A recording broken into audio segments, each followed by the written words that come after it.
Welcome to study 24 Udaipur. आज की इस क्लास में हम अदर फॉर्म्स ऑफ मार्केट का अगला जो हमारा टाइप है ओलिगोपोली मार्केट, इसके बारे में डिस्कस करेंगे। पिछली क्लासों में हमने perfect competition market, monopolistic competition market और मोनोपोली मार्केट के बारे में डिस्कस किया था।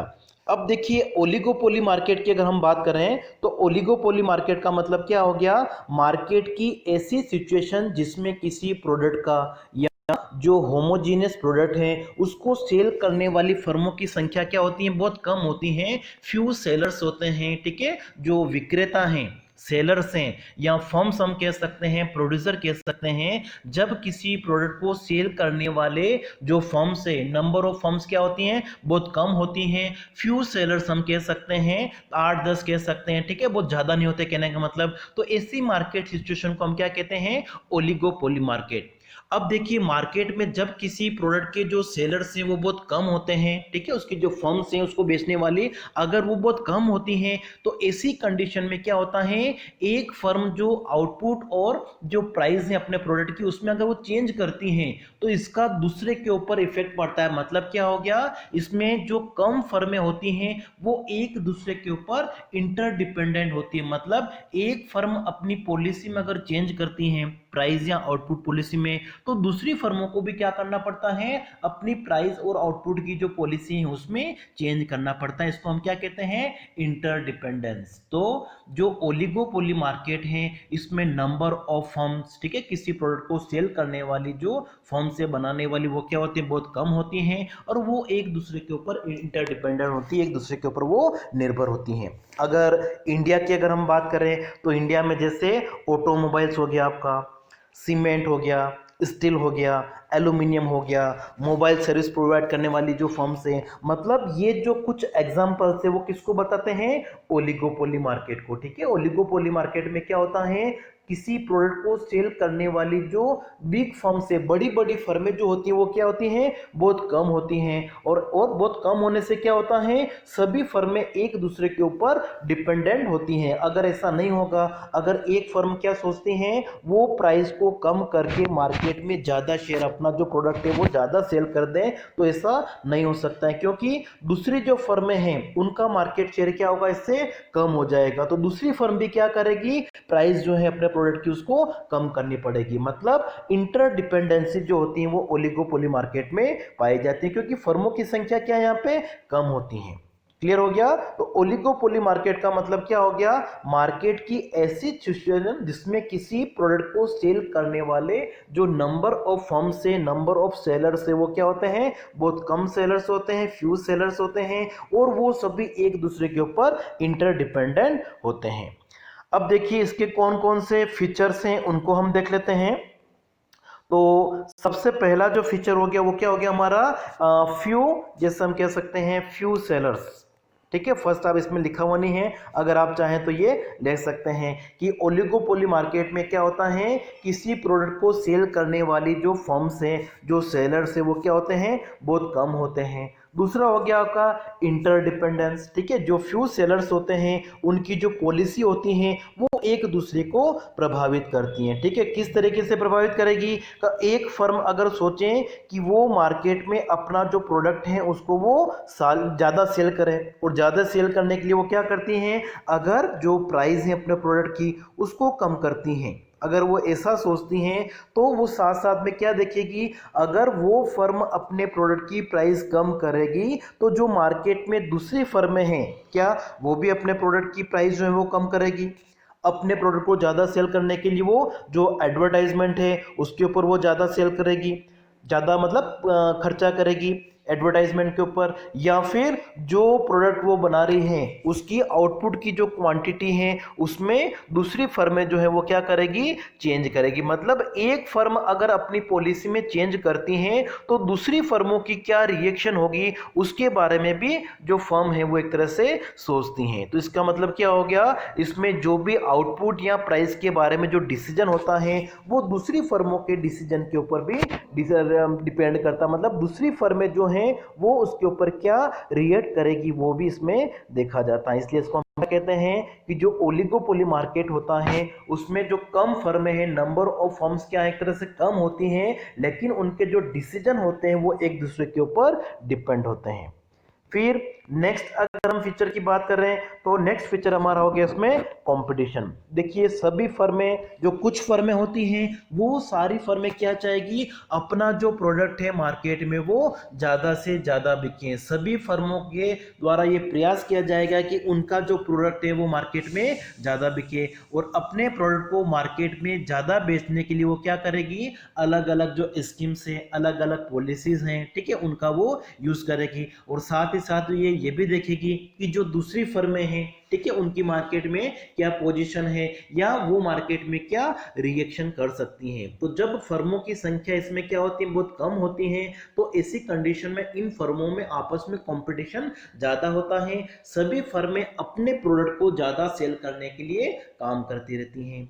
फिर उसके बाद में है एडवर्टाइजमेंट। अभी हमने पढ़ा था कि जो कुछ फर्में मार्केट में हैं वो एक तरह से क्या करती हैं, अपने प्रोडक्ट को ज़्यादा बेचने के लिए कंपटीशन करती हैं। अपने प्रोडक्ट को ज़्यादा बेचने के लिए फर्म क्या करती हैं, जो एडवर्टाइजमेंट एक्सपेंडिचर है उसका भी वो यूज़ करती है। मतलब अपना जो प्रोडक्ट है वो कंज्यूमर को बताने के लिए वो क्या करेगी, जो पब्लिसिटी करेगी एडवर्टाइजमेंट के ऊपर वो ज़्यादा खर्चा करेगी, ताकि लोग उससे अट्रैक्ट होके, मतलब अपने प्रोडक्ट का वो प्रमोट करती हैं ताकि लोग उससे अट्रैक्ट होके वो क्या कर रहे हैं, उनका प्रोडक्ट एक तरह से परचेज कर रहे हैं। ठीक है, रियल लाइफ में आप देखो जैसे कि वोडाफोन हो गया, जियो हो गया, एयरटेल हो गया, ठीक है, ये कुछ फर्में हैं जो मोबाइल सर्विस देने वाली हैं। तो ये सभी क्या करती हैं, अपने जो ग्राहक हैं उनको बढ़ाने के लिए क्या करती हैं, एडवर्टाइजमेंट करती हैं। आप जैसे टीवी में देखते होंगे या फिर न्यूज़पेपर, उसमें इनके एड आते रहते हैं। मतलब अपना प्रोडक्ट है इसको ज़्यादा सेल करने के लिए क्या करते हैं,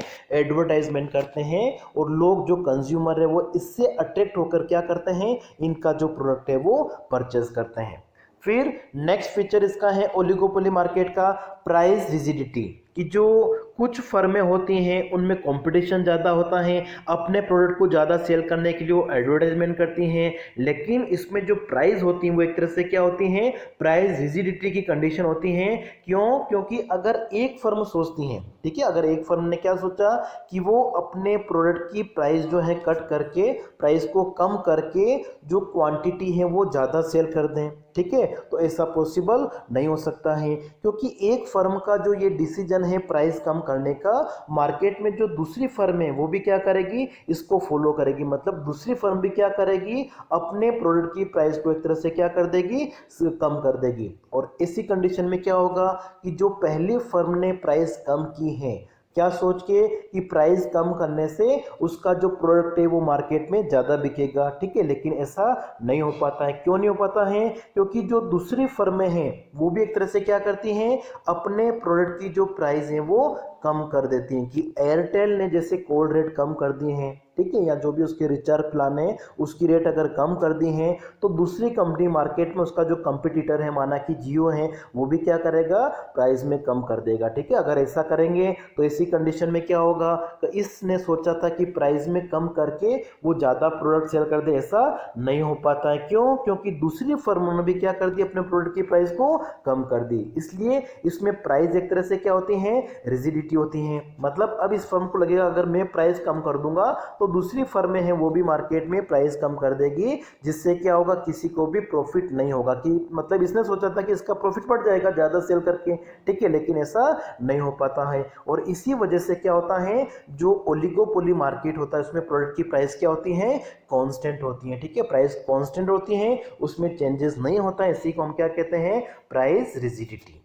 फिर नेक्स्ट है राइवलरी बिटवीन द फर्म्स। इसमें कुछ फर्में होती हैं और कुछ फर्में क्या करती हैं, अपने प्रोडक्ट को ज़्यादा सेल करने के लिए, ठीक है, हमेशा हर एक फर्म का जो प्रयास है वो क्या रहेगा, अपना प्रोडक्ट मार्केट में ज़्यादा बिके और जो उसका कंपटीटर है उसका माल मार्केट में कम बिके, ठीक है। इसलिए क्या होता है, उनमें एक दूसरे के विरोध की प्रवृत्ति पाई जाती हैं। ठीक है, सभी फर्में अपने प्रोडक्ट को ज़्यादा बेचने के लिए वो क्या करती हैं, स्ट्रगल करती हैं। और कुछ फर्में होती हैं उनमें आपस में कंपटीशन जो होता है बहुत ज़्यादा होता है। इसी सिचुएशन को क्या कहा जाता है, राइवलरी बिटवीन द फर्म्स। ठीक है, जो फर्म्स है उनमें एक दूसरे के विरोध की प्रवृत्ति, मतलब सभी फर्में अपने प्रोडक्ट को ज़्यादा सेल करने के लिए प्रयास करेगी, किस तरीके से अपना प्रोडक्ट मार्केट में ज़्यादा बिके। ठीक है, उसके लिए वो बहुत सारे काम कर सकती हैं, पब्लिसिटी कर सकती हैं, एडवर्टाइजमेंट कर सकती हैं। ठीक है, कोई स्कीम ला सकती हैं, बहुत सारे काम है। मतलब सभी फर्में क्या करती हैं, अपने प्रोडक्ट को ज़्यादा सेल करने के लिए वो काम करती हैं, चाहे उनको कितना भी कंपटीशन करना पड़े। अब देखिए, इसमें अगर हम डिमांड कर्व की बात करें तो जो ओलिगोपोली मार्केट होता है उसमें डिमांड कर्व कैसा होता है, जो एवरेज रेवेन्यू कर्व की अगर हम बात करें तो वो एक होता है किंग डिमांड कर्व होता है। ठीक है, जो एवरेज रेवेन्यू कर्व है या जिसको हम क्या कहते हैं, डिमांड कर्व कहते हैं। तो ओलिगोपोली मार्केट में कुछ फर्में हैं वो एक दूसरे के ऊपर इंटरडिपेंडेंट होती है उनकी एक वजह से। तो डिमांड कर्व जो होगा वो कैसा होता है, किंग डिमांड कर्व होता है। ठीक है, किंग डिमांड कर्व का मतलब क्या हो गया, यहाँ पे फर्म के सामने जो डिमांड कर्व है वो इलास्टिक भी हो सकता है, ग्रेटर देन 1 और लेस देन 1 भी होता है। ठीक है, जब प्राइस क्या होती है, बहुत ज़्यादा होती है। ठीक है, हाई प्राइस पर जो ओलिगोपोली फर्म है उनको greater than 1 elastic demand curve का सामना करना पड़ेगा। और जब प्राइस क्या होती है, बहुत कम होती हैं, तो जो डिमांड कर्व कैसा होता है, लेस देन 1 होता है, इन इलास्टिक होता है। और ये दोनों कर्व, जो इलास्टिक और इन इलास्टिक कर्व, दोनों को जहां पे भी इंटरसेक्ट करेंगे वहां पे जो प्राइस डिटरमिन होती है उस वजह से डिमांड कर्व कैसा होगा, आपका किंग डिमांड कर्व होगा। ठीक है, जैसा अगर हम डायग्राम बना के देखें कि एक फर्म अपने प्रोडक्ट की प्राइस को ज़्यादा सेल करेगी, ज़्यादा प्राइस अगर रखती है, ठीक है, तो ज़्यादा प्राइस पे क्या होगा, उसकी जो डिमांड है वो क्या होगी, कम हो जाएगी। ठीक है, तो हाई प्राइस पर जो डिमांड कर्व है वो कैसा होता है, इलास्टिक होता है, ग्रेटर देन 1 कह सकते हैं। और प्राइस वो कम करती जाएगी तो उसका जो डिमांड कर्व है, ठीक है, क्योंकि जितनी प्राइस कम होगी लोग क्या करेंगे, उसको परचेज करने लग जाएंगे, तो उसकी डिमांड में कोई ज़्यादा चेंजेस फिर नहीं होता है। इसलिए कम प्राइस पर क्या होगा, डिमांड कर्व इन इलास्टिक होगा। ठीक है, जैसे इन इलास्टिक का शेप हमने इस तरीके से बना दिया। तो ये दोनों इंटरसेक्ट कर रहे हैं इस ई पॉइंट पर। ठीक है, तो मार्केट में जो प्राइस होगी वो कितनी होगी, ओ से लेकर हमने इसको नाम दे दिया है पी। और ई पॉइंट है, यहाँ पे जो डिमांड कर्व वो कैसा है, किंग डिमांड कर्व। ठीक है, अगर हम बनाए तो ओलिगोपोली मार्केट का जो डिमांड कर्व वो किस तरीके से बनेगा, ये वाला पार्ट आपका। ठीक है, जो प्राइस ओपी से ज़्यादा होगी तो डिमांड कर्व कैसा होगा, इलास्टिक होगा। और ओपी प्राइस से कम होने पर जो डिमांड कर्व कैसा बन जाएगा, इन इलास्टिक। ठीक है, तो ये यहाँ पे इस ई पॉइंट से ये जो पार्ट मुड़ गया है इसी को हम क्या कहते हैं, किंग डिमांड कर्व। अगर आप बनाना चाहो तो डायरेक्ट जो हम कर्व बनाएंगे वो इस तरीके से बना सकते हैं, आपका इलास्टिक है और ये आपका इन इलास्टिक है। ठीक है, ये वाला जो प्राइस है ओपी प्राइस। ठीक है, हमने पढ़ा था कि ओलिगोपोली मार्केट में क्या होता है, प्राइस रिजिडिटी होती है। ठीक है, प्राइस एक तरह से क्या होती है, कांस्टेंट होती हैं। तो फर्म जो है प्राइस कितने डिटरमिन करेगी, ओ से लेकर पी।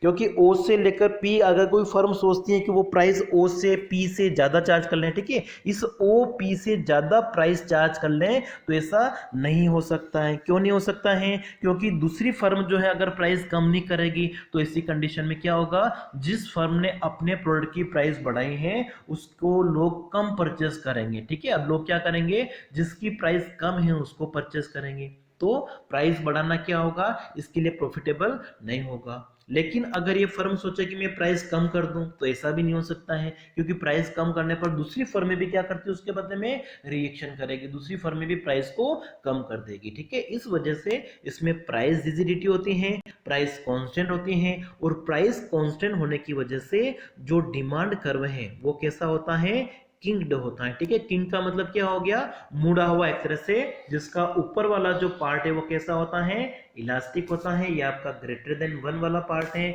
और इस मुड़े हुए पॉइंट से नीचे वाला जो पार्ट है वो कैसा होता है, लेस देन 1, मतलब जो डिमांड है वो कैसी होती है, इन इलास्टिक होती है इस ओपी प्राइस से कम प्राइस होने पर। और ओपी प्राइस से ज्यादा अगर प्राइस हो जाएगी तो डिमांड कैसी होगी, इलास्टिक। ठीक है, इलास्टिक का मतलब क्या हो गया, डिमांड में चेंज हो जाएगा। ठीक है, ये आपका जो बुक में डिमांड कर्व बना रखा है, ठीक है, ये आपका इलास्टिक डिमांड कर्व है और ये आपका इन इलास्टिक डिमांड कर्व है। ठीक है। के एल जो है वो क्या है, इलास्टिक डिमांड कर रहे हैं, और एम एन जो है वो क्या है, इन इलास्टिक, और बी पॉइंट पर दोनों एक दूसरे को इंटरसेक्ट कर रहे हैं। ठीक है, तो यहाँ पर जो प्राइस होगी वो कितनी होगी इस मार्केट में, इतनी। ठीक है, ओ से लेकर पी नाम दे दिया आपने, और ये आपका आउटपुट का लेवल हो गया। ठीक है, बी पॉइंट से ऊपर आप देखो तो ये वाला जो पार्ट है वो कौन सा है, इलास्टिक, और उसके बाद वाला बी से लेकर एन वाला जो पार्ट है। ठीक है, तो मतलब जो ओलिगोपोली मार्केट होता है उसमें डिमांड कर्व कैसा होता है, ये वाला। तो ये हमारा चैप्टर जो है पूरा कंप्लीट हो चुका है। नेक्स्ट क्लास में हम अगला जो पार्ट है उसको डिस्कस करेंगे।